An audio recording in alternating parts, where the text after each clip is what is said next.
संगे संगे तो दोनों प्राप्त कराइले मंत्र मंत्र करी पराशर ऋषि चिंता कले इ नामरे प्रीति करिबी हे किनेले दिवस प्रभात समय बोले रे दिन रे प्रीति कले दिवस रे प्रीति कले पुरुष को हे हानि करिबी कोन आ कोहड़ी को आच्छादित पराशर कले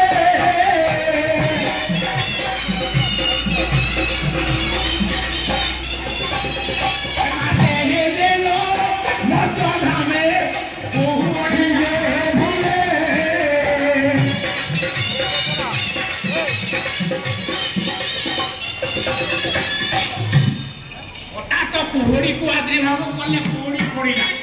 अंधार होला से दिनो थारु मध्य पूरा कोहड़ी रो जन्म आज्ञा जत अंधार होईची पराशर ऋषि प्रीति कले कले 10 दंडे पुत्र जन्म प्रीति कृष्ण इहा घेन नाम बोलाइला कोनी सेर प्यान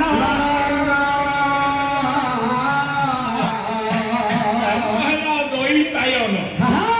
एको जे अष्टादश पुराण भी लिखिछन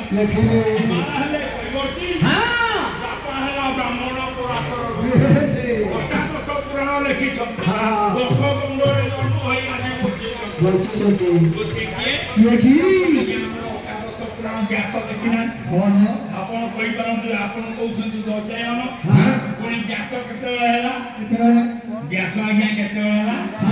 वेद भाग भाग होइला वेद भाग भाग होइला वेद भाग भाग होइला वेद भाग भाग होइला वेद व्यास बोली नाम पढिला वेद भाग भाग होइला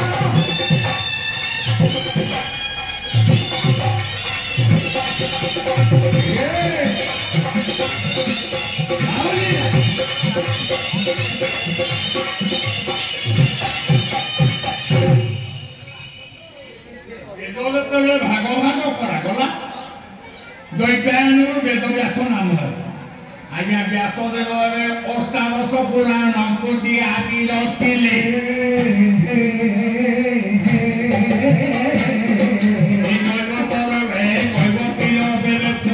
पुराण लिखि अछि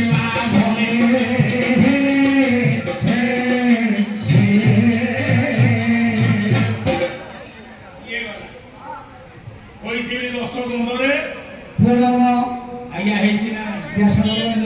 गायक गालो ना कवि गालो अरे बड़ा मेलो सूत्र खनावतन कइला 8 मासे जन्मे देउ नंदन से संकानो माता गरु मरण यदि 8 मासे जन्म होई परिबे ये 10 दंडरे केमि जन्म ना केमि बजिला आज्ञा गायक गालो ना कवि गालो खाली कोन सेति की कहले 6 दिन रे के जन्म होई और सोना प्रति माता थारु 6 दिन ख्याति को दे जन्म हे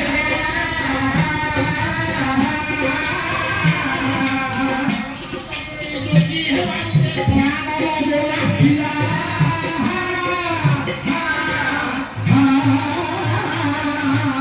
एना ये घोड़ा नाच पावनो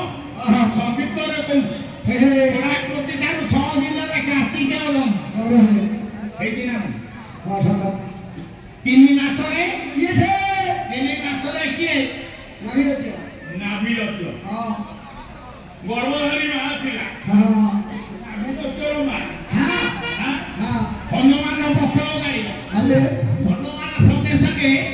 रागी कोनी हनुमान जतरा का मां को बताई गई छी हे माता उदर फाटुते जेबे नाभिरत्य जन्म हेरा